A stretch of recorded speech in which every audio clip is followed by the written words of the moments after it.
Boa noite. Bem, estamos aqui reunidos para mais uma noite de cafés. Essa noite de cafés, ela é especial porque ela antecede a, as nossas jornadas, nossas jornadas. E, como se trata de uma jornada em que nós temos uma interação muito forte com o campo das artes, essa noite de cafés aborda esse tema. Nós temos até um dos artistas que vai expor na quinta-feira, dia 19, junto, né, na programação das jornadas. Aqui conosco, Marcelo Macau, presente para a exposição. Então aproveitamos o presente para já fazer a noite de cafés e já abrindo essa temática, com o debate do cartel, essa temática da psicanálise e arte, segundo os eixos que serão trabalhados.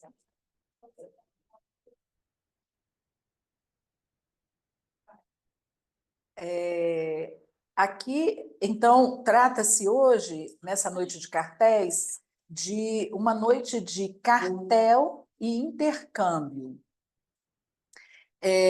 Não é apenas uma noite de cartéis em que os nossos cartéis, como estamos já acostumados, apresentam as suas produções e depois fazemos os debates, né? As noites de cartéis e intercâmbio entre outras áreas de saber, como eu já anunciei desde o início, no caso presente, o caso das artes, né?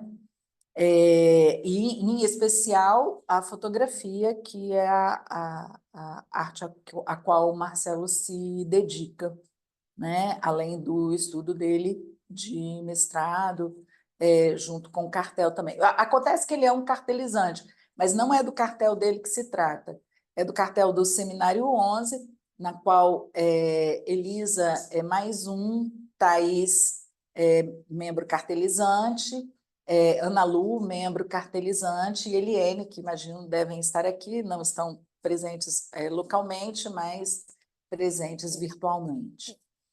Então, é do cartel delas que se trata, e esse cartel, que estuda o Seminário 11, vai conversar com Marcelo Macaulay. Então, ele entra aqui não como um cartelizante, né? Não sei se a gente pode se dividir tanto assim, mas como um fotógrafo, né, que vai falar do seu trabalho. Então, é uma conversa que o cartel já tem feito, já tem um tempo, né? Já fizeram em março, né? Uhum. Fizeram outros dias, então eles já, de algum modo, estão interagindo. Na sessão Leste-Oeste, é a segunda vez que a gente faz uma noite de cartéis e intercâmbios. A primeira foi com uma colega nossa, psicóloga, psicanalista, artista plástica, Maria Gazel, que também é uma de nossas cartelizantes. Então, foi o nosso cartel, no qual ela participa, que conversou com ela enquanto artista na sua exposição. Nós pretendíamos abrir, então, essa conversa na exposição que vai ter abertura na quinta-feira, mas seria muito deselegante, Atílio não ia gostar nada que eu chegasse e fosse antes da abertura lá falar, né? Ele não ia se agradar. Então, nós viemos aqui para a sede da sessão e quinta-feira, quem puder, estaremos lá na exposição. Pretendemos levar o equipamento para mostrar, né? Se tudo for possível, né, Elisa? Para mostrar a exposição para quem estiver presente. Vamos abrir um link. E então, quem está inscrito nas jornadas de forma online vai também participar desse momento da exposição. Bem, eu acho que já apresentei tudo, né? Então, Como será a noite de hoje, né? Marcelo vai fazer a sua exposição enquanto fotógrafo, né? Na sua divisão de fotógrafo, e depois Elisa e Thaís farão os comentários, e, no momento seguinte, nós, né, todos que estamos aqui presentes, estamos convidados a conversar com eles, presentes virtualmente e presencialmente. Então, agora, Marcelo Macaulay, por favor, conte para nós um pouco do seu trabalho. Boa noite a todos, todas e todes. Inicialmente, quero dizer que é um imenso prazer, uma honra poder dialogar com a Escola Brasileira de Psicanálise e seus integrantes. E um convite que surge na minha vida num momento muito particular, que numa evolução do primeiro livro que eu tenho para um segundo livro, uma exposição agora, dia 19. Então, é muito saudável e eu fico muito orgulhoso, honrado com o convite. Quero agradecer, então, inicialmente, à Escola Brasileira de Psicanálise. Quero agradecer a Ruscaia, uma querida pessoa, de uma elegância, de uma educação. Tive o prazer de conversar com ela rapidamente pela internet e terei um imenso prazer de almoçar com ela amanhã. Não vejo a hora de poder dar um grande abraço nela, uma pessoa maravilhosa. Então, agradeço a ela, em nome da diretoria. Agradeço também a uma pessoa que, se não fosse por ela, nada disso poderia estar acontecendo. Primeiro, uma companheira. Segundo, minha co-orientadora de mestrado na PUC-PR, em filosofia. E é realmente essa pessoa que tem feito todas essas coisas acontecerem nesse momento na minha vida. Então, agradeço aqui presencialmente a professora doutora Cláudia Munta. Muito obrigado, Cláudia. Quero agradecer também ao convite dessas 4 pessoinhas maravilhosas que eu conheci, que é a Thaís Aguiar Gomes, a Elisa Martins, a Ana Lu Guimarães e a Eliane Salgado, todas elas do Seminário 11, da qual eu me mato em tentar estudar e compreender. Mas eu estou chegando lá um pouquinho eu vou chegando lá.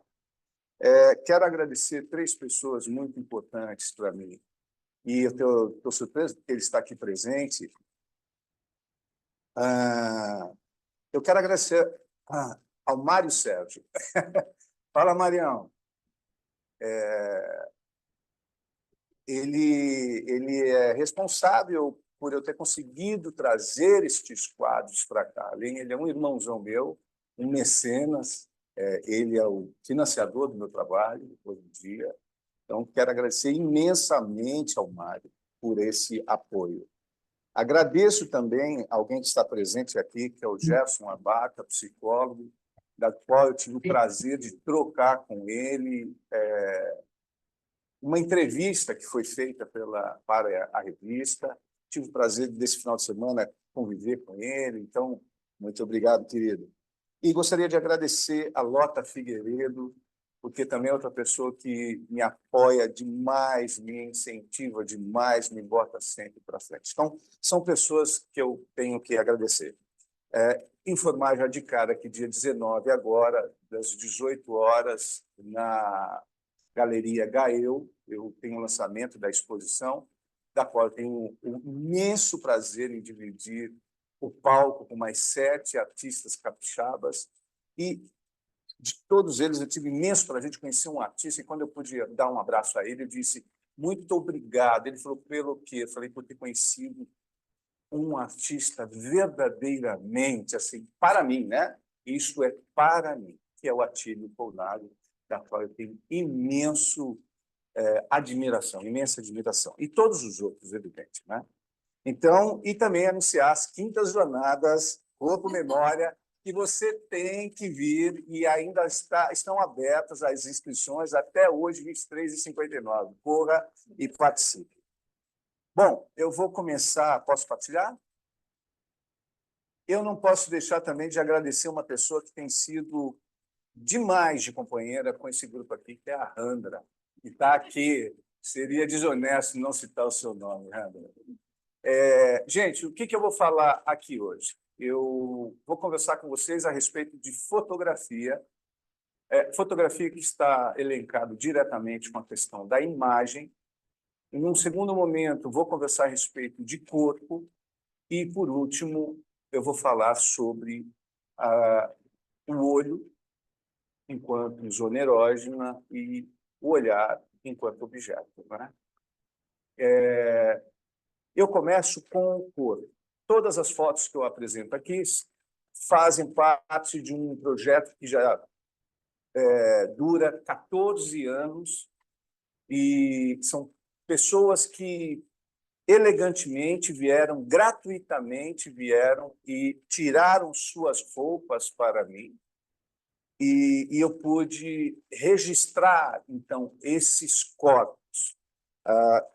Eu vou dizer aqui o número deles e tudo mais. Bom, como que eu mudo aqui? Ótimo. Então, do que se trata o meu trabalho dentro do mestrado? Eu faço a seguinte pergunta: como o olhar fotográfico organiza o corpo no espaço? Como, quando eu olho para alguém no meu estúdio, ou como eu imagino um psicanalista, quando alguém para à sua frente, como você organiza esse corpo à sua frente? Como nós transitamos na sociedade, no contemporâneo, localizando as coisas no espaço? Isso é a minha pergunta. Agora, para eu chegar a essa resposta, eu tive que fazer mais 3 perguntas. Quais são elas? O que é isto? Quem é este? E quem é este que habita o isto? O que é isto? É o corpo. Quem é este? É o sujeito. Quem é este que habita o isto? É que sujeito é este que habita o corpo? Agora, tem uma pegadinha aqui. Porque o sujeito que habita o corpo não sou eu que habito a mim mesmo. Seria muito fácil isso. Na realidade, eu quero descobrir quantos outros sujeitos habitam em um corpo. Porque eu sou qualquer coisa menos eu. Eu sou um compilado de inúmeras coisas dentro de mim mesmo. E eu, enquanto fotógrafo, quando vou fotografar um corpo, preciso separar esses inúmeros sujeitos que existem naquele corpo para encontrar, de fato, qual é que representa, de fato, aquele corpo. Tudo bem até aqui? Eu tenho que só empurrar. Esse é um primeiro trabalho recentemente feito, onde eu comecei a introduzir alguns elementos. Nesse caso, eu trouxe um crânio, porque eu estou um pouco influenciado pelo texto do Hamlet, de Shakespeare, e no encontro de Hamlet com o crânio de York. E eu trouxe o crânio de York, mas depois ela teve uma função fundamental, porque ela representa aqui, de fato, a morte. Né? Não vou entrar mais na questão, porque é uma coisa particular de cada participante. Eu consigo tirar esse negocinho? Aqui está. Ótimo. Então, nós fizemos 2 reuniões. Eu com o grupo do Seminário 11, o Cartel. No primeiro foi incrível, no segundo a chapa esquentou, não é não, Elias? A chapa esquentou, o pau comeu e é isso. E eu quero agradecer, porque, de fato, o que aconteceu é que, após essa reunião, eu amadureci um tanto e fui escrever o que eu vou apresentar aqui, porque me solicitam uma teoria. Ora, eu escrevi o seguinte: constituir uma teoria sem que essa possa ser um limitador da criação. A criação é viva, pulsante, portanto, a teoria também precisa ser. Eu não posso determinar uma teoria para o meu trabalho quando o meu trabalho é cada dia uma coisa. Porque se eu falar que a minha teoria é que eu fotografo o corpo, morreu meu trabalho artístico. Vou usar os termos arte e artístico aqui hoje. Então, a primeira coisa é que, se eu tenho uma teoria, essa teoria ela precisa ser modulável. Se ela vai para um livro, ela vai para um livro hoje como capítulo 1, amanhã como capítulo 2, depois de amanhã como capítulo 3. A segunda coisa também que ficou bem clara após essa reunião é que a minha produção não nasce de um jardim florido, com ipês brancos, amarelos. Ela nasce do caos, do conflito, do drama. O meu trabalho, eu sou um inferno. O meu trabalho é o trabalho que tem que descer na maior profundidade possível, no caldeirão do demônio, para que a coisa surja. Essa coisa da arte florida, com o solzinho amarelo, o ventinho que bate, ela não funciona no meu trabalho. Eu sou muito intenso, inquieto, irrequieto, então eu sou um caos. Mas o bom de tudo isso é que o escritor português José Saramago vai dizer que o caos é uma ordem a ser decifrada. Então, por favor, achem a ponta do novelo desse aqui, né? Para desenrolar essa produção.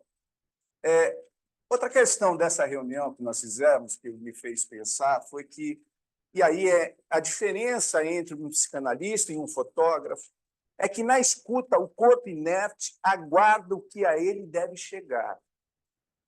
Me parece que a psicanálise aguarda o que do outro vem para ele, nos lapsos, nas coisas, e ali se configura a ação.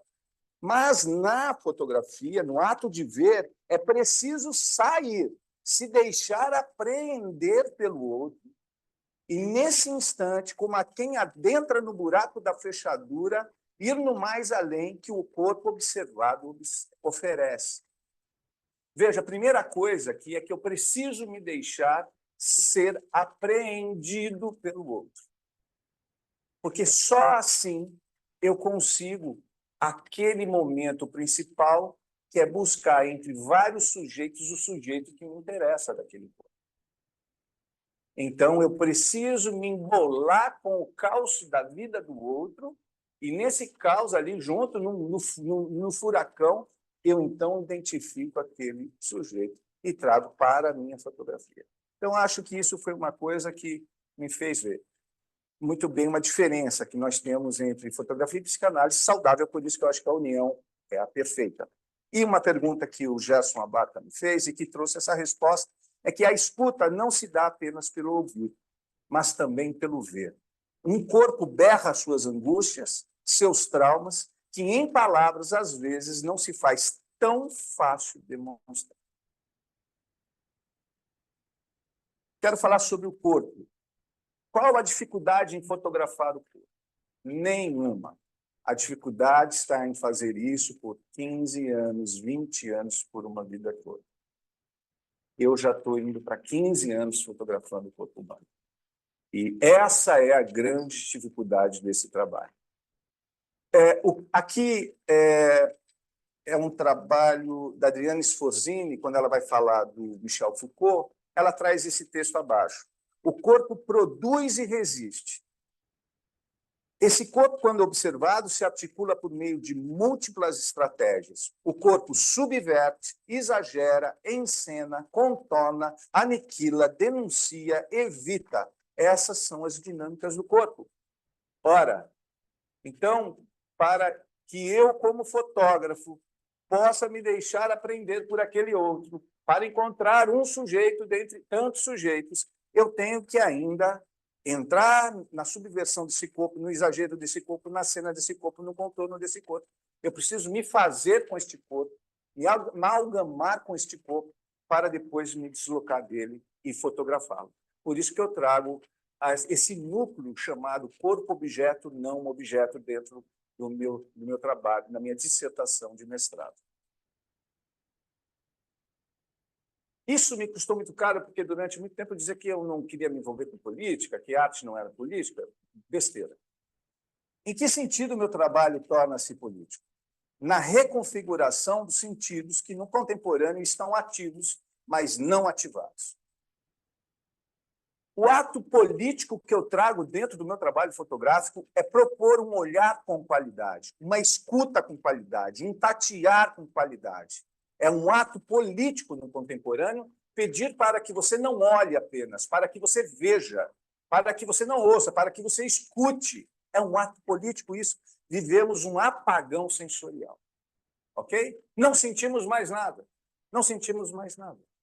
Não é? O doutor Lacan, para parafrasear o querido Alberto Mota, que chama Lacan de doutor Lacan, eu também vou fazer assim, professor Alberto Mota, ele diz, quem olha não vê. Aqui, eu posso estar aqui olhando vocês, mas eu não estou vendo nada de fato. Eu não sei o que a Randra está sentindo. Eu não sei em quem ela está pensando. Eu não sei qual é a dor ou qual é a alegria da Randra, porque nós estamos com os sentidos opacos. Por isso que eu falo que você está ativo, mas você não está ativado. Não é? Um carro pode estar ligado, mas ele pode não estar andando, de fato. O fato de ligar um carro não quer dizer que ele vai andar. Gente, aqui uma segunda foto do meu trabalho, da Rosa, eu posso citar o nome dela, porque ela permite isso. Então, uma querida, uma pessoa maravilhosa de fotografar. Quais são os elementos desse trabalho? O espaço, onde envolve a fotografia, o estúdio e a fotografia, o corpo, objeto, não objeto, e o olhar, que eu denomino entre observador e observado, O/O. Agora, aqui entra um número muito importante. Até o final do ano, eu chego mais ou menos a 100 corpos fotografados. Hoje, eu estou com 72. São mais de 23 mil fotografias de corpos. Não é que são 23 mil fotografias, sendo que 1.000 de uma pose, 1.000 de outra pose, 1.000. Cada pose é uma foto. Nenhuma foto é igual à outra. Então, é um acervo gigante a respeito do corpo. E nesse trânsito que se dá entre o olho e o olhar, entre o observador e o observado, né? Entre o objeto e o não objeto. Eu trago aqui, para que nós possamos dramatizar um pouco mais, um texto do Tomás de Lampedusa, que diz: por que razão havia de querer Deus que ninguém morresse com a própria cara? Porque a todos assim sucede, morre-se com uma máscara no rosto. E eu pergunto, quem é este que habita isto? Quem é este que habita em mim, que faz de mim um ser outro, que não sou eu? Por isso que morremos com uma máscara no rosto, porque somos muito mais um alguém, um desconhecido outro que habita em nós, do que a nós mesmos, né? Eu não estou aqui chutando isso, né? Eu faço um trabalho há 14 anos, são 23 mil cliques de fotos de corpos, eu percebo isso nos corpos. É o corpo que está preocupado com isso, com aquilo, com o que o outro diz, com o que o outro pensa, é o que a sociedade coloca, é a questão política, a questão social, a questão teológica, a questão psicanalítica, a questão sociológica, a questão antropológica, arqueológica. Poxa, calma, cadê você na jogada? Esse corpo é um corpo maravilhoso, é da Thaís, ela é autista e fez a cirurgia de mama, teve câncer nas 2 mamas, e ela foi para fotografar. Essa é uma das fotos mais emblemáticas para mim, a força desse corpo. Meu corpo, eu trabalho o corpo geometral, né? O texto que eu vou apresentar agora na Ampof, em Recife, e eu levo esse texto. Continuando a falar do corpo, tudo bem, pessoas? Você está aqui? Tudo jóia? Maravilha.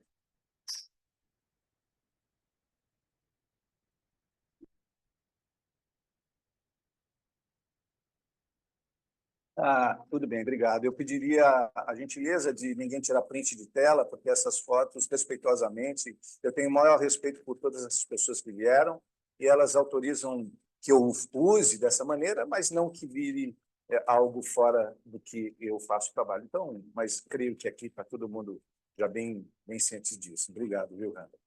Bom, eu cheguei a algumas conclusões nesse processo. Um corpo sem rosto é um corpo.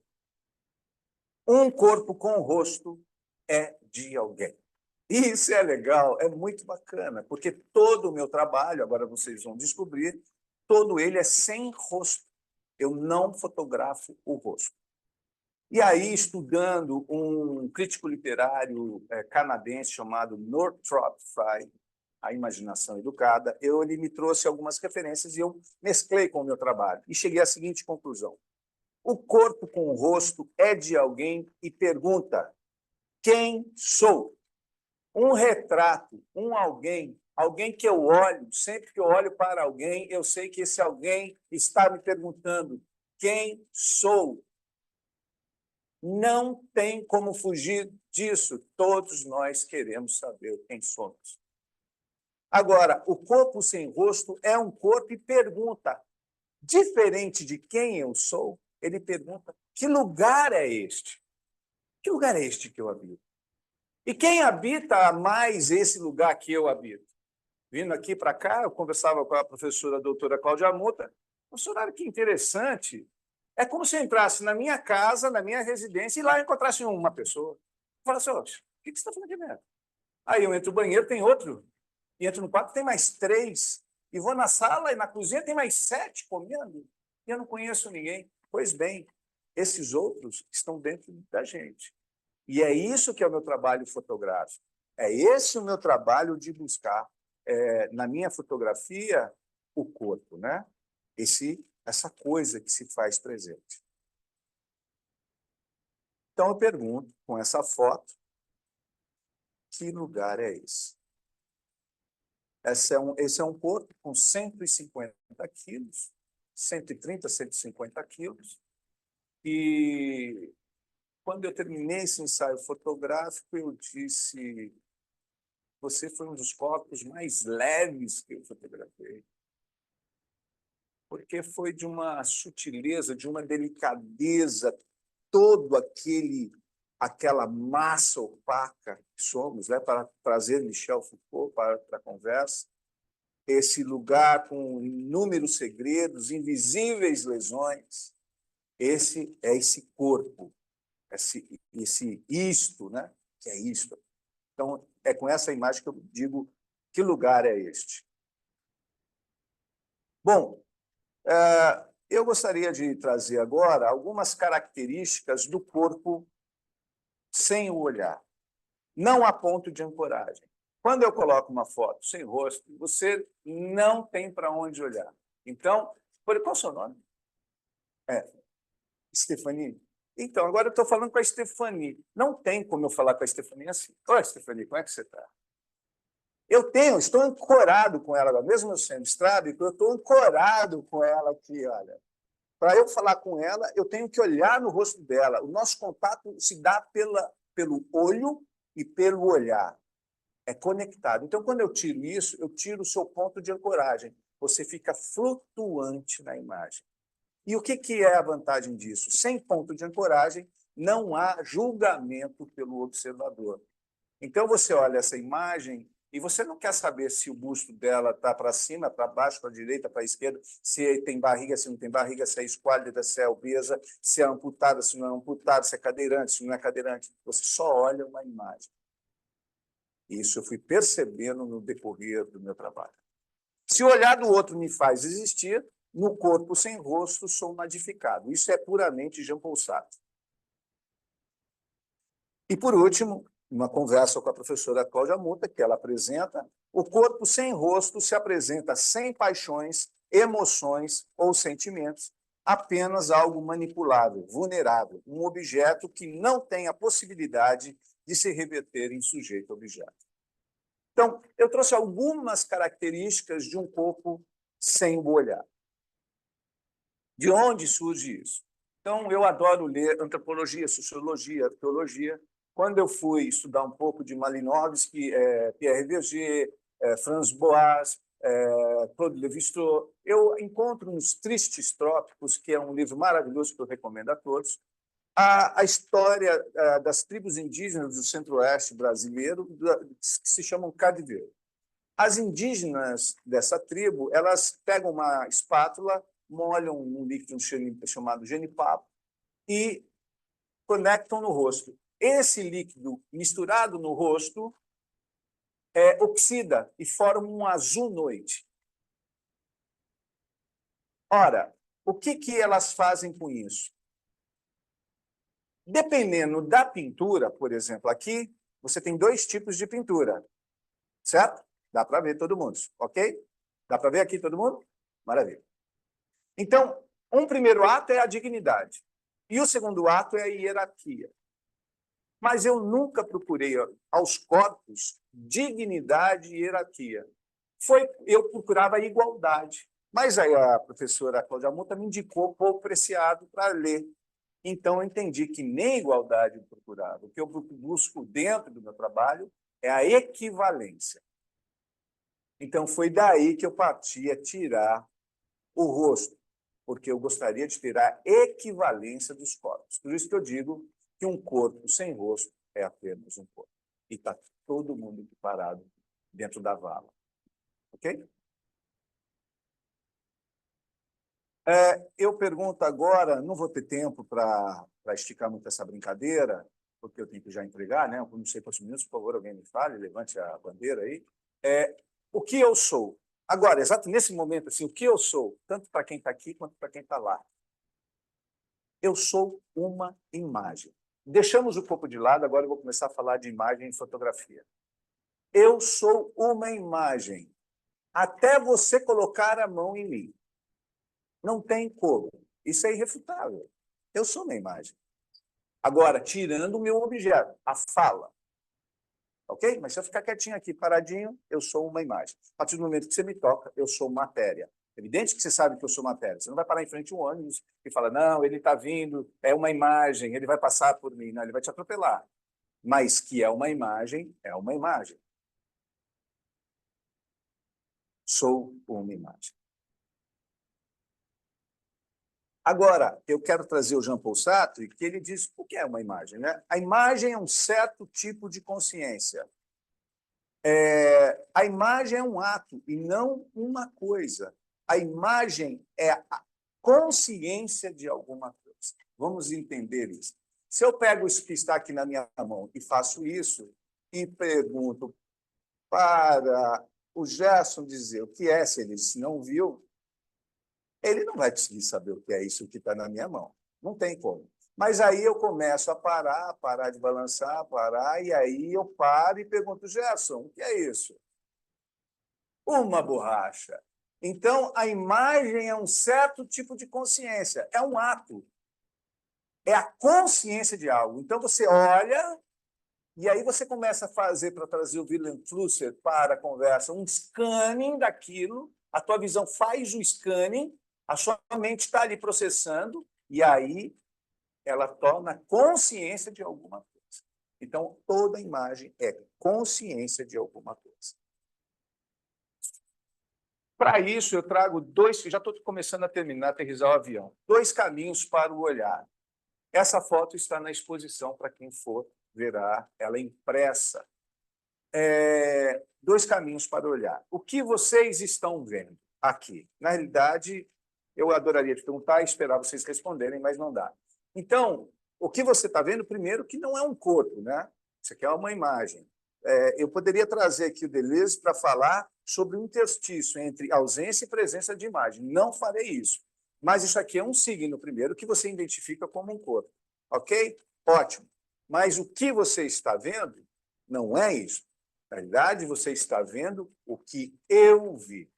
Então, o Roland Barthes diz, vejo os olhos que viram o imperador. O Roland Barthes pega uma foto do Napoleão Bonaparte, que foi feita pelo irmão do Napoleão, chamado Jerônimo, e fala, vejo os olhos que viram o imperador. Ele vê os olhos do Jerônimo vendo o irmão dele. Quando você olha a minha foto, você não está vendo a minha foto, você está vendo o que eu vi. Toda vez, por nenhum milésimo de segundo, não existe a possibilidade de você ver a minha fotografia sem passar por mim. Eu e o observador da minha imagem sempre estaremos juntos nessa caminhada. E existem 2 caminhos, né, a ser determinado aqui. Quando você olha para um objeto, esta é uma organização direta do olhar sobre o corpo no espaço. Então, eu olho para a Randra, é direto aqui meu olhar. Mas quando eu olho para uma imagem, que é esse corpo, que vocês estão vendo, essa é uma organização por intermédio de outro olhar sobre o corpo no espaço. Então, aqui você está olhando o que eu olhei. E esse é um amigo meu, Diego, o Prótons, que eu chamo ele, é um físico. E é isso, né? Então, você, para enxergar esse corpo, você passa por mim. Vamos aterrissar o avião. Córnea é um espelho. Essa foto também está na exposição em preto e branco. Eu estou lá dentro, né? E agora eu trago essa outra foto minha também, eu trago três temas muito importantes para a questão do olhar. O doutor Lacan escreve: o olho, eu chegaria a dizer, organiza o mundo no espaço. E de fato, tem que se entender o que ele está falando aqui. Porque é mais fácil você organizar o espaço no mundo. O mundo é muito maior do que o espaço. Né? O mundo é maior do que o espaço. Mas como eu organizo o mundo no espaço? Porque quando eu olho para a Elisa, eu desintegro esse mundo e a Elisa passa a ser o mundo. Então, eu organizo o mundo na própria Elisa. É assim que funciona. Com um único movimento, fecho a paisagem e abro o objeto, Merleau-Ponty. Veja, eu abro as minhas pálpebras e vejo tudo. Fecho as minhas pálpebras, abro na Cláudia Mota. Agora eu tenho um ponto. Então, eu saio da paisagem para o objeto. E, sem dúvida, no fundo do meu olho, o quadro se pinta. O quadro certamente está em meu olho, mas eu estou no quadro. Veja, se eu tirasse uma foto de qualquer córnea aqui, eu estaria em vocês. Como se você tirar agora dos meus olhos, vocês estarão em mim. E essa é uma brincadeira que se dá dentro do estúdio fotográfico. O tanto que eu estou na outra pessoa e a pessoa está em mim. É nessa troca, é nessa coisa que se dá, nessa mistura intensa. Por isso que não dá para ser uma coisa superficial de brincadeirinha, em que você faz assim, faz assim, faz assim ou faz assim. Não tem nada a ver isso com o meu trabalho. Tudo bem?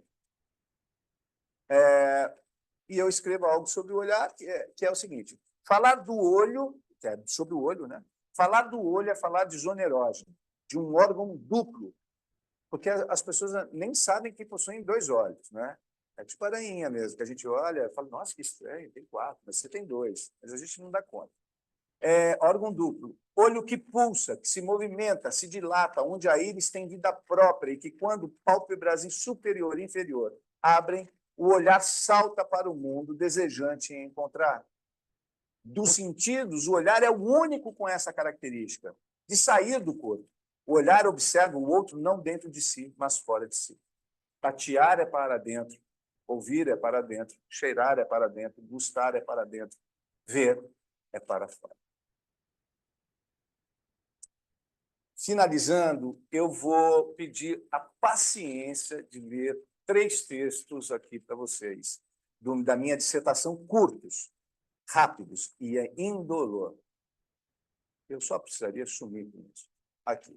Ele se chama Nota sobre um espelho chamado Olho. Diz o seguinte: quando me olho no espelho, não deixo de ser o corpo que vejo, me tornando um objeto a mim mesmo. Mas, estranhamente, o mundo ausente faz do meu corpo corpo-mundo.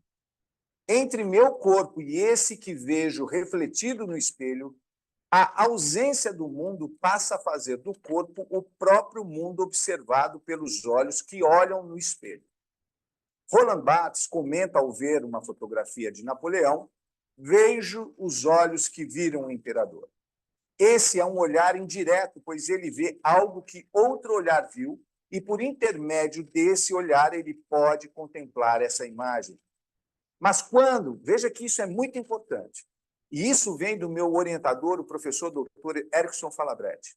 Mas quando o próprio fotógrafo de uma imagem olha para a sua própria imagem, ele vê-se vendo a si mesmo olhando. Está aí o olhar direto. Merleau-Ponty diz que meu corpo está ali onde tem algo a fazer. Mas o que poderia fazer o corpo que se posta diante do espelho a se observar na transformação do sujeito em objeto em nadificação? Perceber-se no mundo e no espaço onde tudo é possível estar. Tornar-se objeto no encontro com a própria morte. Poxa.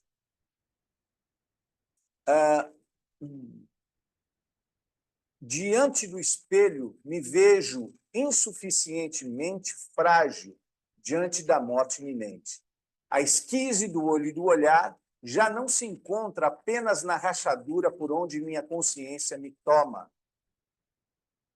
Mais do que isso, o espelho me desloca do próprio sentido da vida, da qual nunca soubemos qual é. O nada aqui proposto tem um diálogo com a própria fotografia. Toda fotografia tem algo com o vazio no sentido de que tudo por onde ela passa registrando nunca mais poderá repetir-se existencialmente.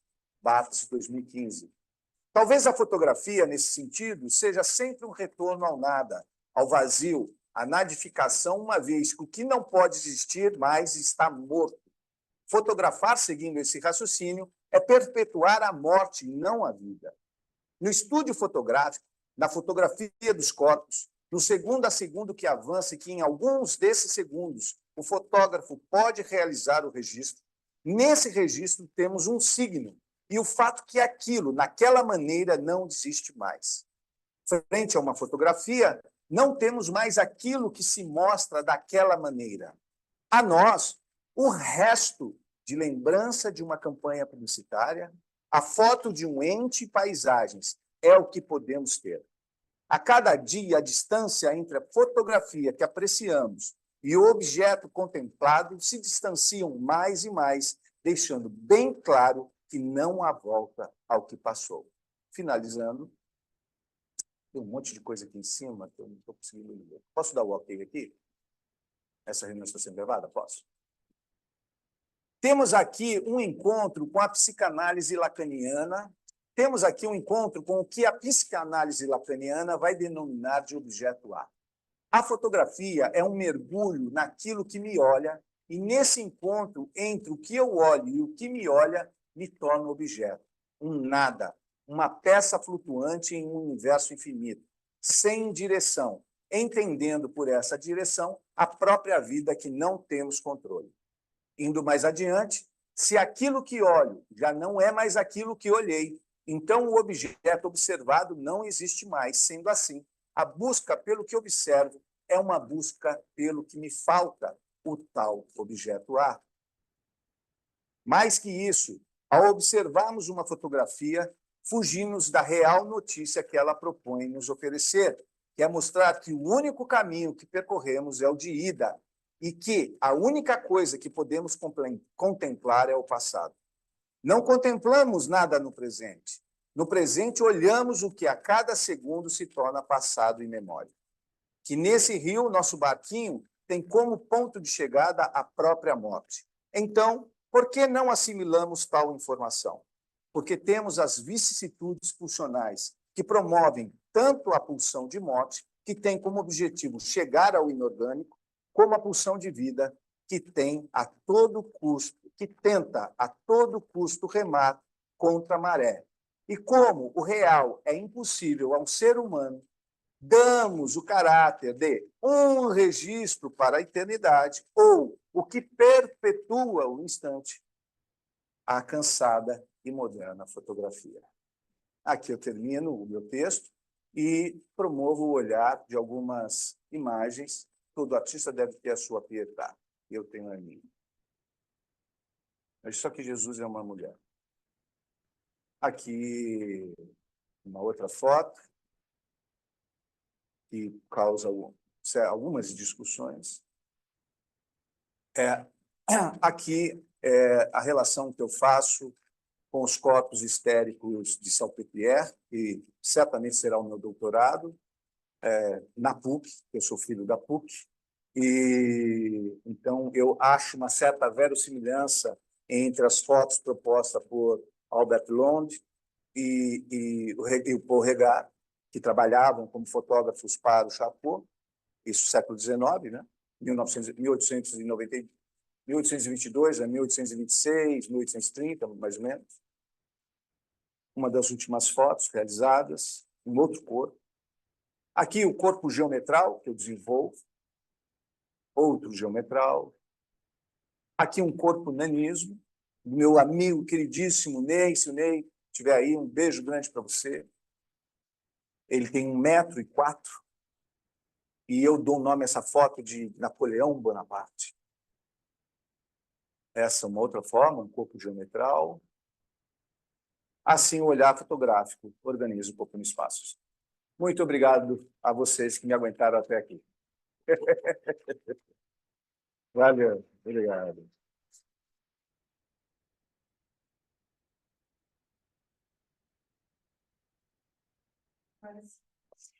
Muito obrigada, Marcelo, pelo, né, pelo seu desenvolvimento e todo um trabalho que nos leva a pensar, porque é uma forma bem diferente da maneira com que abordamos a temática, seja do corpo, seja do olho, seja do olhar, na psicanálise, né? Numa escola de psicanálise, a nossa, né? Que estamos aqui frequentando. Então, cartéis e intercâmbio é para isso mesmo, para que a gente consiga fazer uma conversa.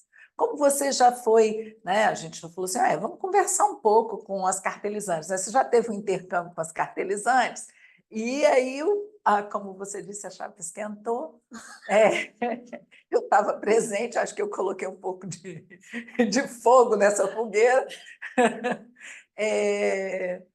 Aí, nesse momento, nós vamos passar a palavra para as duas representantes do cartel de leitura do Seminário 11, inscrito na Escola Brasileira de Psicanálise Leste-Oeste, e que se dispôs a conversar com você. Esse cartel, ele já pretendia falar sobre o olho e o olhar. E aí eu cheguei e falei assim, vai ser uma boa oportunidade, que é um tema que o Marcelo trabalha, para que vocês façam um intercâmbio. E na Escola Brasileira de Psicanálise, a direção de cartéis tem se preocupado muito com a questão do intercâmbio, no sentido de como vamos trabalhar o intercâmbio, né? E por isso nós propusemos dois, com a arte, que para mim é muito cara, assim, cara mesmo, não que eu estude especialmente, mas eu tenho a arte no olhar, no sentir, né? No apreciar. E aí, então, juntando a fome com a vontade de comer, eu propus o encontro de vocês. E agora, nesse momento, eu passo a palavra ao cartel, e a primeira representante vai ser Elisa, né, que vai fazer os seus comentários e vai fazer a sua exposição. Querida Elisa, a palavra é sua. Deixa eu botar esse aqui. Então, eu escrevi um texto, né? Eu intitulei esse texto de Mais Além da Imagem. Aí eu vou ler devagarzinho. No final eu vou fazer uma pergunta, vou lançar uma pergunta para você, Marcelo.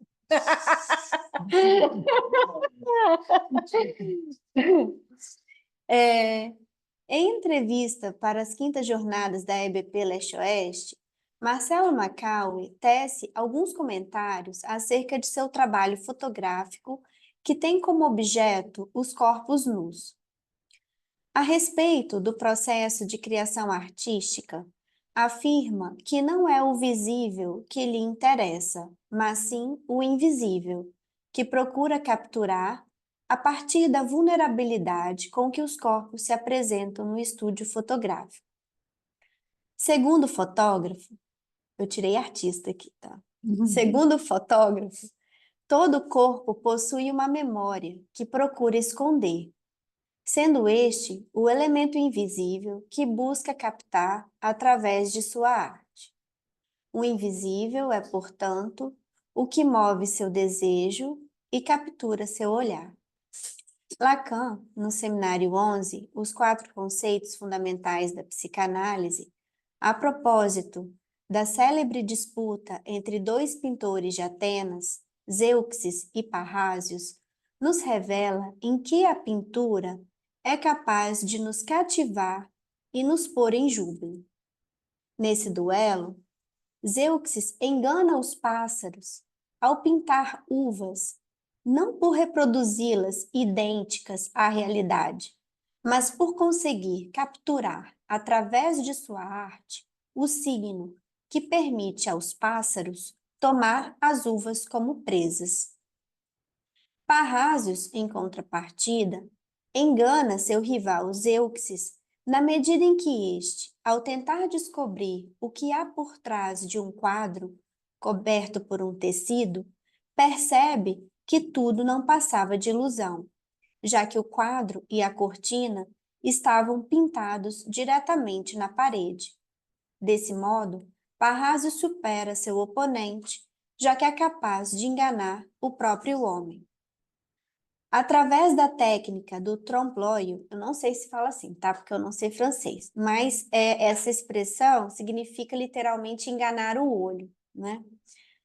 Através da técnica do trompe-l'œil, Parrásios nos conduz a querer saber o que existe além da cortina, despertando o desejo de ver o que ela esconde, quando, de repente, somos surpreendidos pelo engodo da imagem.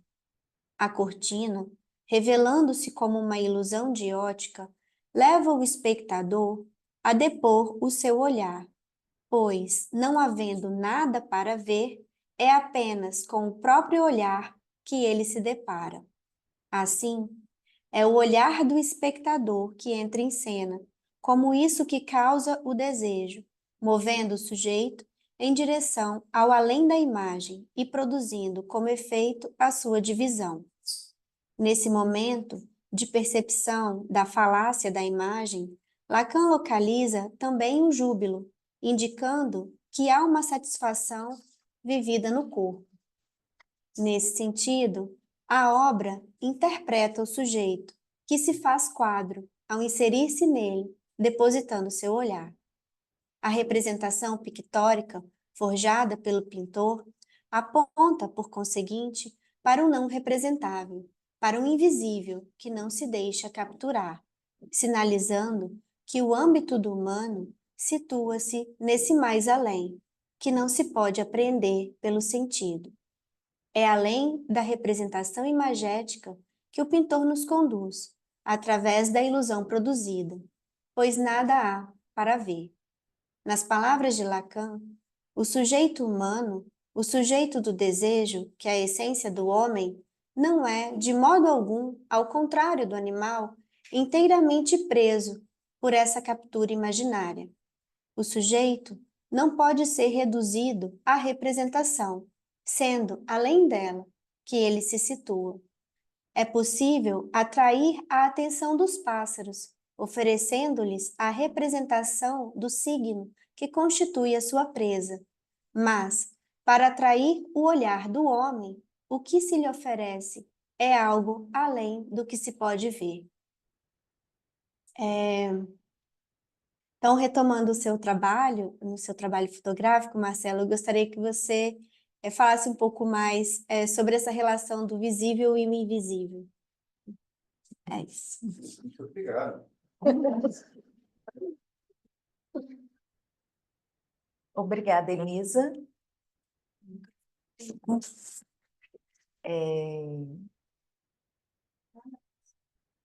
Agora, então, depois da contribuição de Elisa, agora nós passaremos à contribuição de Thaís. Gente, boa noite. Só agradecendo a oportunidade, né? Eu também valorizo muito essas atividades, né? Tive a oportunidade de participar da primeira, que foi em maio, com uma outra colega artista, né? E agora estou tendo a oportunidade aqui de participar dessa atividade com o Marcelo, né? O trabalho do Marcelo, assim, ele me toca especialmente, e isso o Lacan fala no Seminário 11. Então, eu vou começar por aí.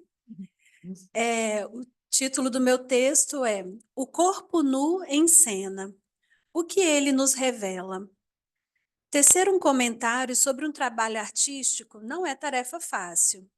Afinal, só podemos fazê-lo a partir do que nos toca. Pois, como diz Lacan no Seminário 11, quando vemos as coisas, elas nos olham, ou seja, elas têm a ver conosco.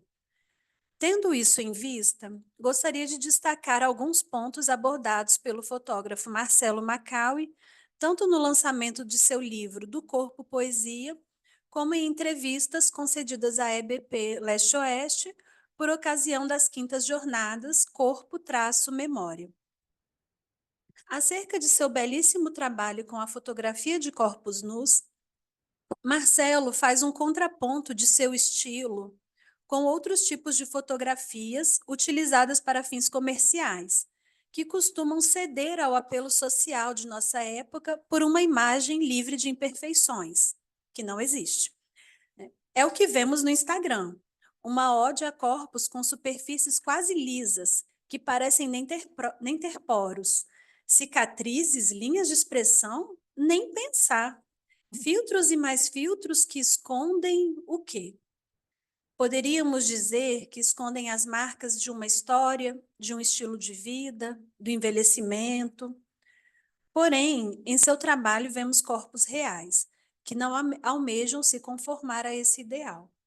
Poderíamos perguntar, ao abrir mão desses filtros, o que suas fotografias revelam? Nesse contexto, o que significa despir-se? Durante uma conversa com o nosso cartel, Marcelo explica que o nu não está em tirar a roupa. Ao olhar pela sua lente, o que vê é uma cena, em que o fotografado revela algo de sua singularidade por meio de seus gestos. O fotógrafo pode posicionar vários modelos em uma mesma pose, e ainda assim o corpo de cada um revelaria algo diferente, precisamente porque é no detalhe que se pode ver algo particular de cada um. De repente, no momento de displicência, o modelo revela um movimento, um gesto que lhe é próprio, e é esse momento precioso que o olhar do fotógrafo busca capturar. É nesse lapso que podemos ver algo que se desnuda? É uma questão. Porém, por se tratar de uma cena, não resta aí um véu? Até que ponto é possível despir-se? Além da escolha de não encobrir as marcas presentes nos corpos, permitindo que cicatrizes e linhas de expressão se coloquem em jogo, apontando para a nossa finitude, o fotógrafo, ao privilegiar corpos nus, retira de cena elementos simbólicos que marcam certos lugares sociais. Não há espaço para ornamentos pomposos. Esse raciocínio me remete ao quadro Os Embaixadores, de Holbein, em que o pintor insere, em meio aos objetos de ostentação que marcam a vaidade da época, um objeto flutuante enigmático que, olhado de certo modo, vem a se revelar como o crânio de uma caveira, fazendo furo na fascinação da imagem ao refletir, abre aspas, nosso próprio nada, palavras do Lacan, página 94. Poderíamos identificar aí uma semelhança com as fotografias que vemos hoje do trabalho do Marcelo e que, de alguma forma, também nos apontam para o enigma da morte, que faz furo no saber?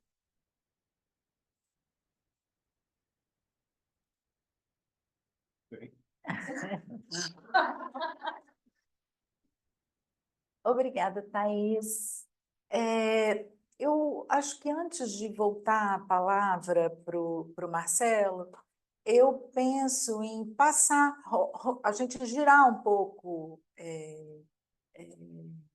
fazer uma roda mesmo, né, e girar um pouco a conversa, e pensando se alguém na sala ou alguém na assistência virtual se gostaria de fazer algum comentário, né, se expressar de algum modo, ou até mesmo colocar alguma questão.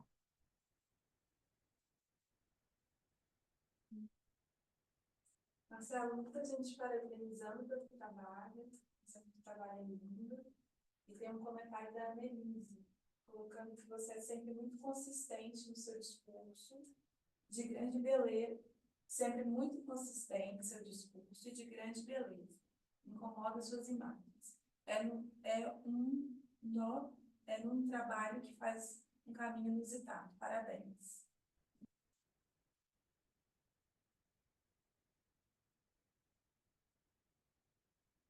Muito bacana. Bem, alguém gostaria de falar, enquanto o pessoal lá fora se anima?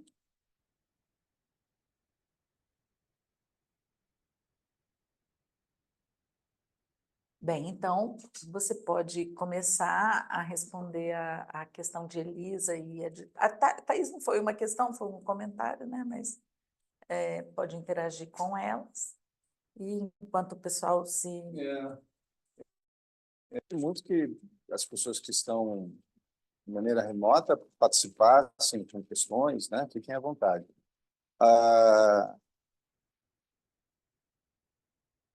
Quando você propõe o visível e o invisível, veja só, quem é esse? Quem é esse que você leu agora? Quem que você está lendo aí? De quem que você leu? Não, esse texto é sobre quem? Não, é sobre mim. Não, você falou, você está falando de um fotógrafo que promove um trabalho. Sim, você está falando de um fotógrafo. Todo o teu texto, como o dela, vocês estão pautadas numa apresentação de fotos que você fala do Marcelo, fotógrafo, que apresenta isso ou aquilo. Eu digo que eu não me enxergo nisso que você acabou de ler. Eu também não me enxergo nisso que a Thaís leu. Então, quem é esse que vocês olham e que eu não vejo? Esse é o invisível. Esse é o invisível que, se eu fotografar você, vai ser apresentado a mim que você não conhece. Porque você não sabe quem você é. Você sabe o que você faz. Você sabe o que você tem que fazer amanhã. Você tem que acordar, ir para o trabalho, cuidar dos filhos, se tiver, cuidar do companheiro, da companheira, se tiver. Você tem que fazer. Essas coisas, que são as coisas tabeladas da vida, não faz parte dessa nossa conversa. Eu dou sempre um passo atrás. Me custa caro falar sobre isso, mas eu vou só entrar. Depois de 14 anos, não existe para mim mais, nesse momento, Cláudia Muta, bate aqui se estiver falando alguma coisa, eu mudar o assunto, tá, Cláudia? A questão, por exemplo, sexo biológico. Macho, fêmea. Masculino, feminino. Homem, mulher. E isso tem um traço para mim, isso não compreende mais. Este que vai no estúdio, é apenas um corpo. Você vai entender. Então, eu estou falando a você que eu fotografo corpos. Se você enxerga no corpo um corpo branco, um corpo preto, um corpo macho, um corpo fêmea, já é um corpo social, é um corpo já visto dentro de uma sociedade, que já catalogou este corpo. E por isso nós enfrentamos tantos conflitos sociais. Não é pela humanidade, mas é pela catalogação dessa humanidade. Então, quando eu digo invisível, é porque existe algo no corpo humano que ele pode se fazer presente fora desta catalogação. E é aí que eu tento encontrar. Nessas muitas Elisas que existem, existe uma que não é nem a Elisa. É uma que é coisa que antecede a Elisa. Talvez seja o que o Sartre fala do nada.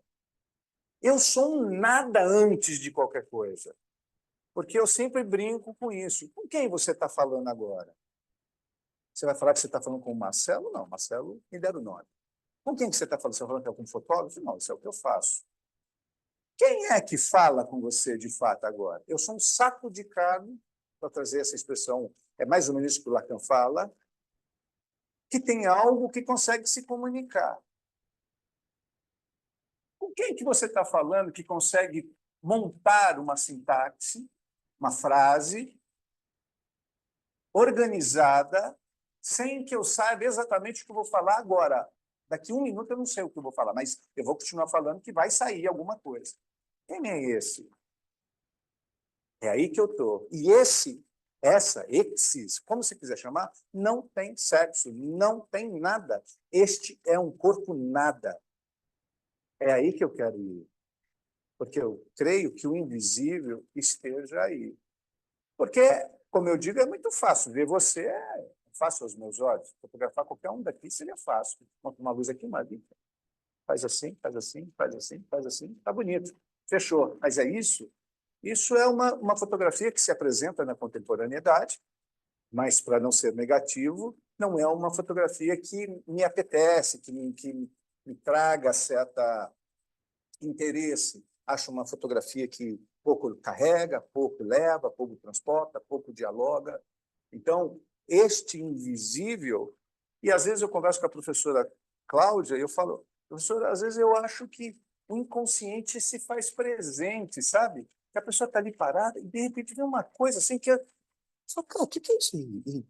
E surge uma coisa, porque a coisa surge. De onde surge, eu também não sei. Mas o que eu quero dizer com o invisível é que eu busco esta coisa que antecede qualquer entendimento humano. Tem entendimento humano? Não é o corpo que eu busco. Tem a ciência metendo a mão? Não é o corpo que eu busco. Tem a psicanálise botando a mão? Não é o corpo que eu busco.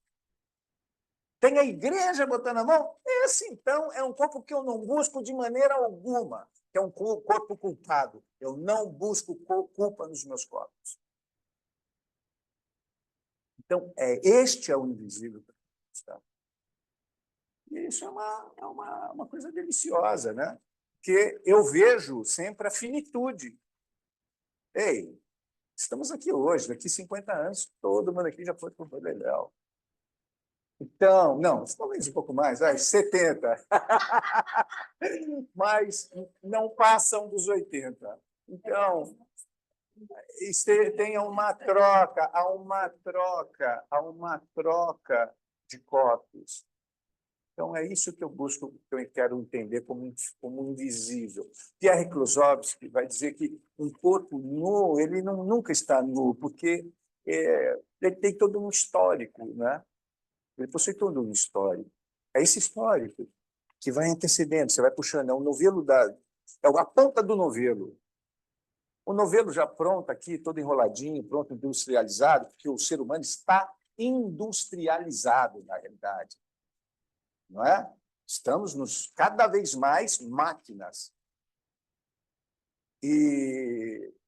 Então, é esse que é o invisível que eu busco, que é o orgânico mesmo, esse princípio, esse zero, ou antes do zero, esse nada que somos. Esse é o invisível que eu quero falar enquanto invisível, enquanto proposta fotográfica. Preciso tomar um Depaquene?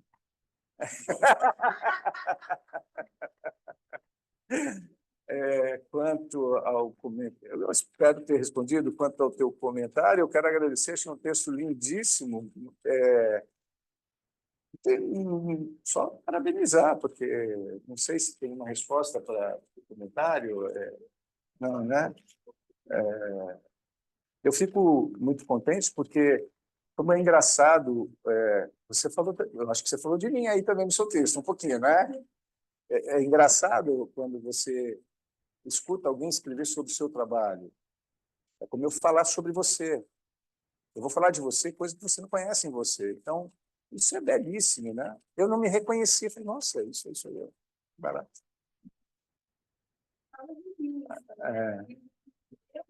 Nossas conversas, né, de como é difícil mesmo, né, quando você coloca assim o olhar, a gente vê a foto, a gente vê algo do seu olhar também, porque você selecionou, mas sempre vai dizer da gente que olha, né?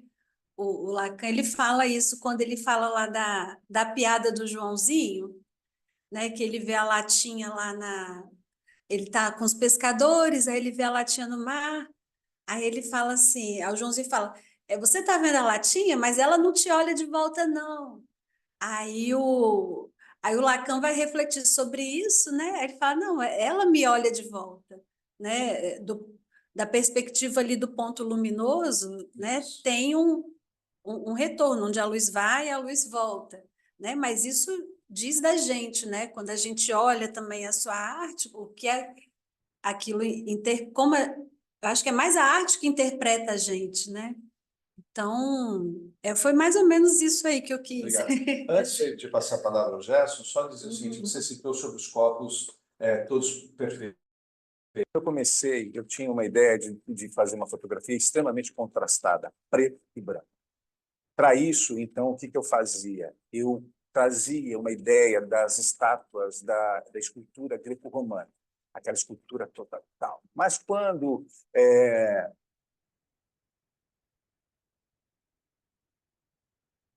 Rodin aproxima bem próximo as esculturas, então ele mostra a um amigo dele e diz: veja como é a pele, não tem nada liso, tem as fissuras. Então, eu começo a tirar aqueles filtros. Mesmo porque o primeiro corpo que eu fotografei, e eu não imaginava que para mim era uma brincadeira, vou fotografar um corpo nu e tal. Quando a pessoa tirou a roupa e veio, era um corpo que tinha acabado de ter um filho, estava cheio de marcas aqui de estrias, né? E aquilo foi um impacto para mim quando eu fui fotografar. Ali eu percebi que eu tinha um trabalho para fazer a longo prazo. Cada corpo que se apresenta com as suas fissuras. E eu não posso tirar essas fissuras. E uma das coisas mais bonitas, e finalizo, foi quando a pessoa virou, eu falei: olha, você vem fotografar? Venha sem peça íntima. Não venha de cueca, não venha de calcinha sutiã, nada, porque marca a pele. E a pessoa falou: mas isso faz parte do meu. Eu achei bárbaro isso. Aí nunca mais eu falei isso. Então você vai e eu fotografo, você pode ver que tem marcas de o que você for, eu marco. Que aquilo faz parte do seu dia a dia também. Peraí. Perdão. Passa a palavra. Só um pouquinho. Quem pediu primeiro, Randra? Porque nós temos duas questões online aqui. Primeiro foi o Marcos e depois a Adriana. Ah, tá. E aí depois o Gerson, né? Ok. Também temos uma questão no chat. Uma questão no chat? Surgiu primeiro? Não, depois.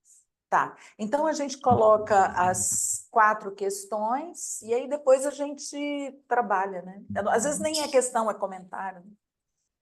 Então, por favor, Marcos, por favor, você pode falar? Boa noite. Estão me ouvindo bem? Vamos. Então, boa noite.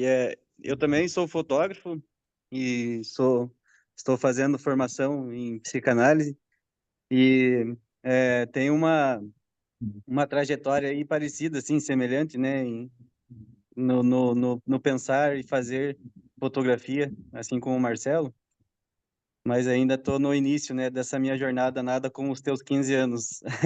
Mas, enfim, gostaria de saber, se possível, um pouco mais a respeito da fotografia sem rosto, né? A fotografia com rosto deu para entender ali, mas eu gostaria de que você pudesse aprofundar um pouco mais, pensando no pós-fotografia, né? O que aquele corpo fotografado vai ver, né, dessa fotografia e que conversas que podemos ter a partir disso, né? Então, a fotografia paisagem, né, um corpo paisagem, é diferente de um corpo que está implicado ali, né, o sujeito. Então, se possível, eu gostaria de aprofundar um pouquinho mais aí. Valeu e parabéns pelo trabalho. Peraí, por favor, agora, vamos passar as questões e aí depois a gente abre para conversa, né? Ou questões ou comentários. Por favor, Adriana. Adriana Boa Gorim. noite.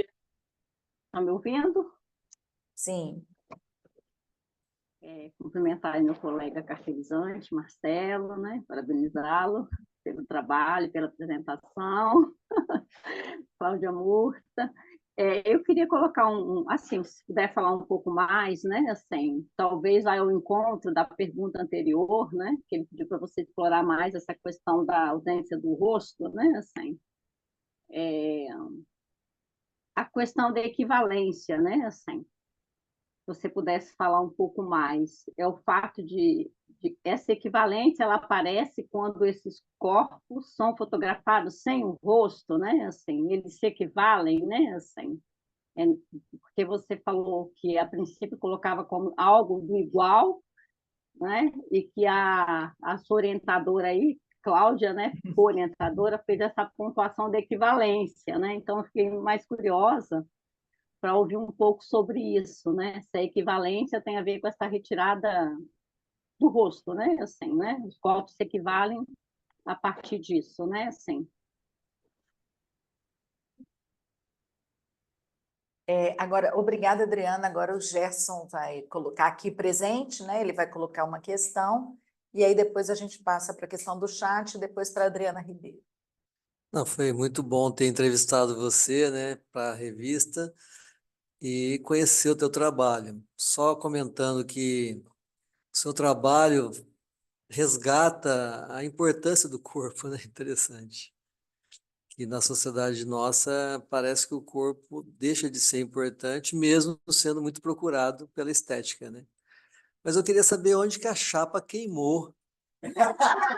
Tô curioso, meu. Tô querendo. Onde foi o BO aí, né? A pergunta dos bastidores. A pergunta que não quer calar, né? Qual é a pergunta do chat? Eu No não tô lendo. chat, o Amir fez um comentário muito bom pensar, olhar o outro apenas como um corpo, seríamos mais humanos se estivesse em nossas rotinas. Muito bom, esse invisível é tudo ou nada. E depois ele retoma perguntando, é possível falar um pouco mais sobre o olho erótico? Tá, então é isso. As pessoas te ouviram, né? Você falou no Aham, microfone, sim. ok. Obrigada. Quem é? Amir. Obrigada, Amir. Agora vamos passar para a Adriana Ribeiro, e aí depois a gente conversa, né? E vamos ver os encaminhamentos. Por favor, Adriana, pode falar. Olá, Cláudia. Olá, Marcelo. Parabéns pelo trabalho. Adriana aqui de Curitiba. Olha, eu queria que o Marcelo falasse um pouquinho quando ele fala do corpo mais leve que ele fotografou. Como foi sentir essa leveza, né? E aí também vem assim, como foi o clique de você reunir? Porque quando a gente fotografa, você está reunindo, né, num corpo, emoções, não é como você falou, não é um corpo feminino, masculino, nada. Mas como foi para você, a tua experiência de fotógrafo, reunir tudo isso e sentir essa leveza, por exemplo? É essa a minha pergunta. Bem, Marcelo, você, por favor, vamos conversando. Vou começar com a Adriana. Adriana, que bom vê-la por aqui. Nos encontramos no Congresso do querido Ponciano, em Curitiba, Congresso Internacional de Psicanálise e Filosofia. E quando ela se apresenta para fotografar, ela era uma pessoa que estava de acordo com ela.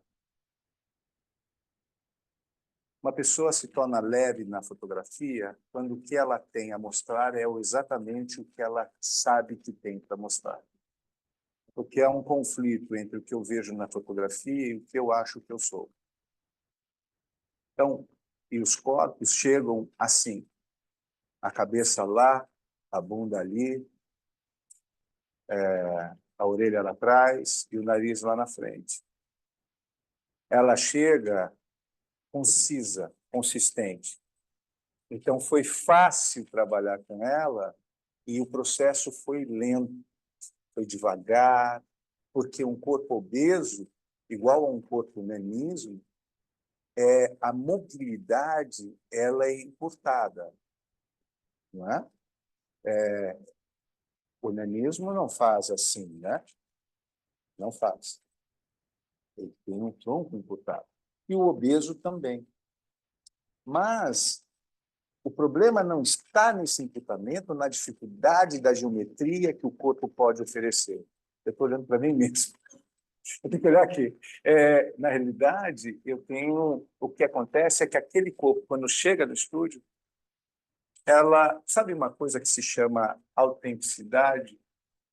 Autenticidade é tudo aquilo que coincide consigo mesmo. Por isso ela era um corpo leve, porque ela coincidia com o que ela queria demonstrar. Esse é o passo 1. Espero ter respondido. Sim? Depois, o olhar erótico, a minha querida também de Curitiba. Eu não sou o cara mais apropriado para falar, eu posso passar para a professora Cláudia Murta, mas eu quero só dizer o seguinte: o olhar fotográfico transita em 3 esferas para mim, que é o olhar antropofágico, o olhar colonizado e o olhar voyeur. Esse olhar erótico, eu acho que ele está relacionado ao voyeurismo. Mas essa resposta eu passo para a professora Cláudia Murta, ela vai ter mais propriedade. Pode ser? Pode. A equivalência, Adriana. Adriana é mais um no meu cartel, maravilhoso, incrível. Obrigado pela pergunta. Eu sempre imaginei vários corpos mortos numa vala. Quando eu imagino todos os corpos mortos numa vala, e se alguém chegasse para mim e falasse: Marcelo, vá lá e pegue um corpo. E lá, chegando lá, eu visse o corpo da minha mãe, mais 180 corpos. Eu pegaria o corpo da minha mãe primeiro, não é? Sem a cabeça, sem o rosto, sem a cara, sem a face, eu pegaria qualquer coisa. Todos os corpos teriam a mesma base de importância para mim. Tem uma outra questão que é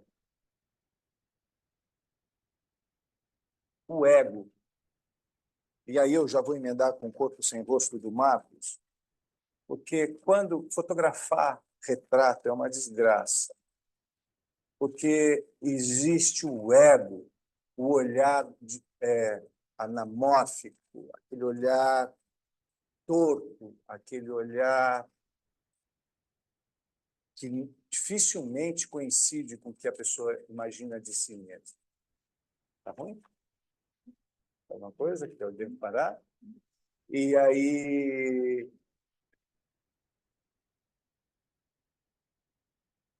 Quando eu tiro o rosto, Marcos, eu tiro esta coisa egóica, narcísica, que existe em qualquer ser humano. Isso é um facilitador. E aí, quando este mesmo se olha, ele se ama. O que acontece quando uma pessoa se olha e não vê o seu próprio rosto é que essa pessoa acaba se amando mais. Eu vou contar um rápido histórico. Foi um corpo, e eu chamo de corpo igual, corpo oposto ao terceiro corpo, por não mais denominar como corpo macho, como corpo fêmea, eu determino como, isso está no meu mestrado, no meu livro que eu lanço em 2025, o corpo igual ao meu, o corpo oposto, Cláudia Amor, e um terceiro corpo, que é o corpo trans. E corpo trans não é o homem trans ou a mulher trans, é qualquer corpo transformado. Eu sou um corpo transformado. Eu nasci com cabelo e sou careca. Não é? Eu sou um corpo transformado.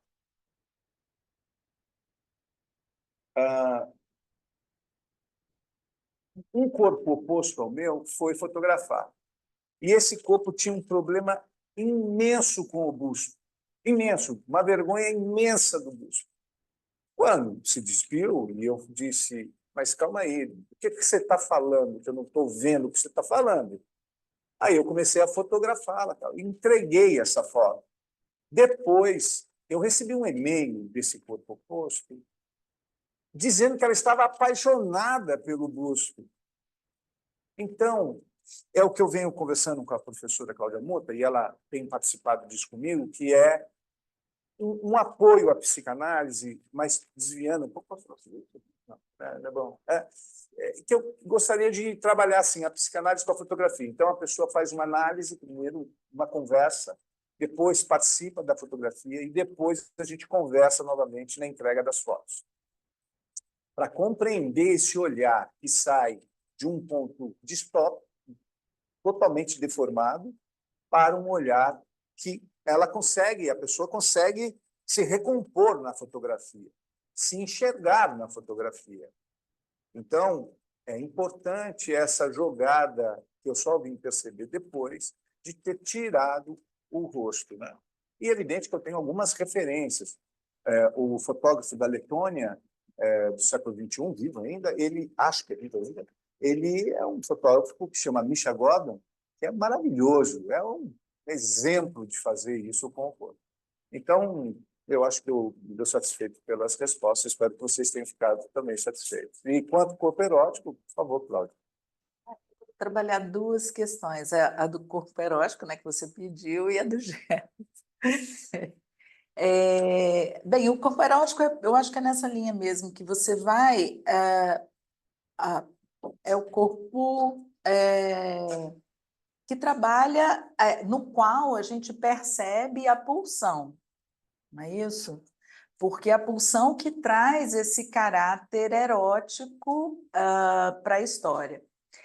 No caso da fotografia, a pulsão que está em jogo é a pulsão no qual o objeto é o olhar, é essa pulsão escópica, não é? Então, o erótico desse corpo, né, o que ele busca via essa pulsão? O que ele busca? Aquele objeto, o objeto que causa tudo aquilo que poderia causar nele, né? A gente, com uma psicanálise freudiana, a gente fica na pulsão.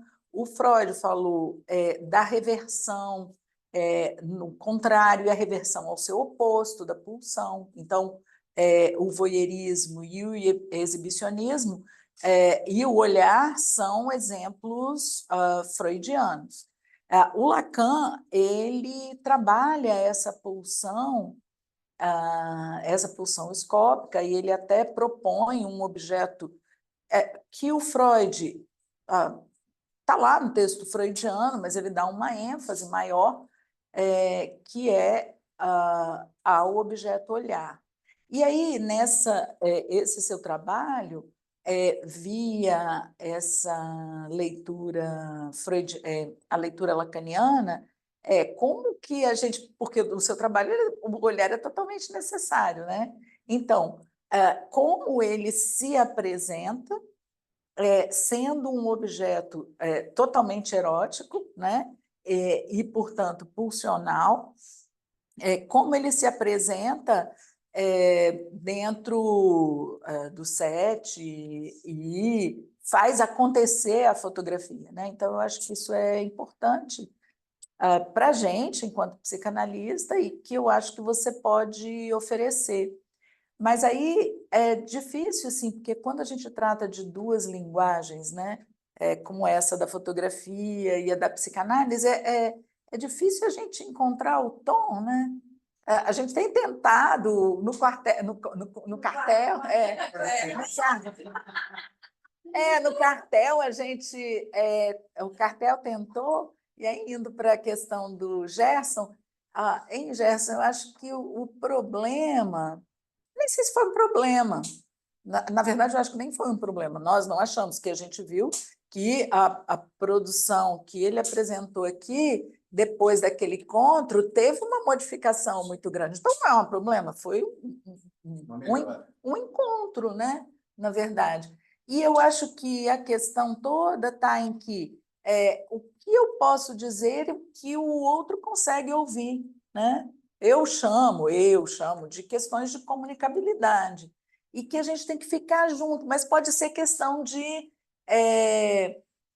se a gente for pensar, de transdisciplinaridade também, né? Pode ser uma questão trans, se a gente for pensar em outro sentido, né? Como vai, né? Como um discurso e outro? Você está lá fazendo.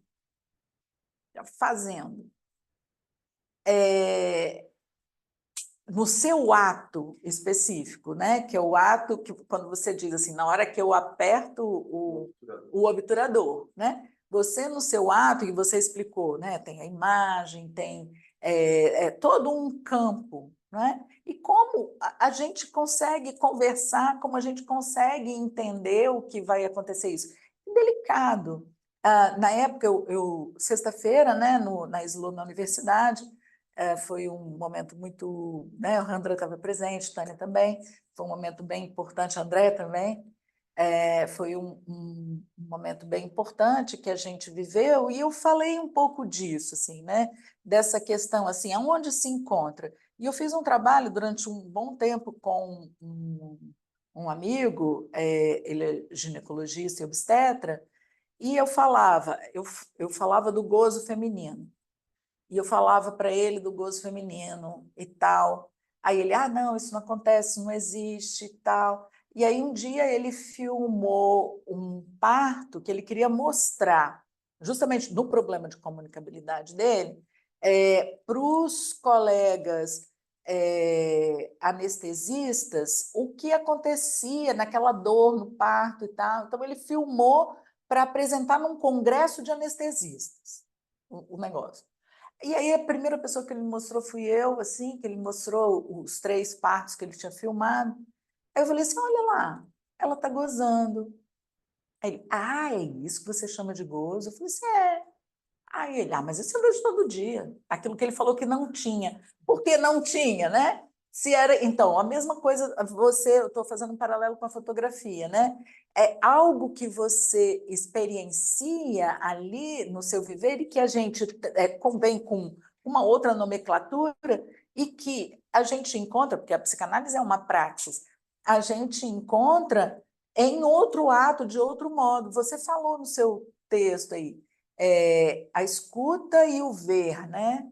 Em que momento que o ver é escutar, né? E o que o escutar precisa ver alguma coisa. Eu acho que é uma temática bem interessante, mas é tentar conversar, sabe, Gerson?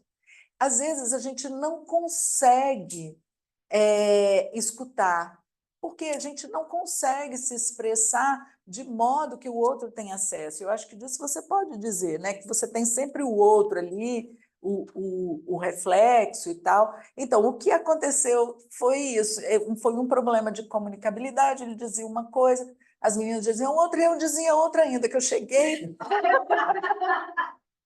Fazendo.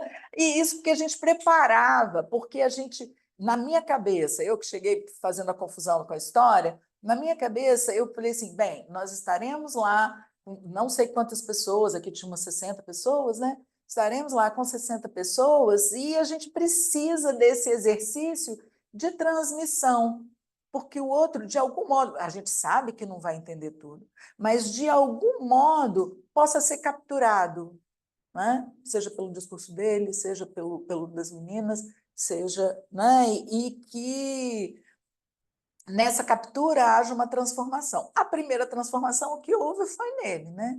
E que foi um espaço transformador para a gente agora, isso é muito bom, mas às vezes não acontece, às vezes também não tem escuta, não. Às vezes a gente sai falando e o outro não escuta nada, né? E a gente também não consegue dizer nada. Mas é normal. Então foi isso que aconteceu. Eu poderia só voltar um assunto? Sim, por favor. Porque eu acho que quando a minha me pergunta sobre o olhar erótico, que é só dizer o seguinte, a minha, várias vezes eu me perguntei, conversei com a minha psicanalista, ela não é, mas ela é uma amiga, e é sobre a seguinte questão, até onde o meu olhar era decente ou o meu olhar era indecente quando um corpo se posicionava à minha frente. Isso foi uma coisa que eu me fiz inúmeras vezes, essa questão. Até eu entender que não tem nada a ver com o corpo, o olhar erótico. Tem a ver com o olhar, com interesse em ver outro corpo, em reconhecer, porque nós não vemos outro corpo. Nós vemos um corpo todo envelopado. Aqui, ó, todo envelopado. Eu aqui, ó, com a camisa até aqui, você só vê a ponta do meu braço aqui. Então, quando um corpo se fica nu na sua frente, você tem um interesse em reconhecer aquilo que você também tem. Então, não era mais uma questão de ser decente ou indecente, era uma questão de ter o interesse em ver o que eu era. E que, porque ninguém dá conta que tem. Quantas vezes você olhou para a sola do seu pé hoje? Quantas vezes você olhou para a ponta do seu queixo, para a sua orelha? Quantas vezes? Então, você não dá conta que você tem um corpo.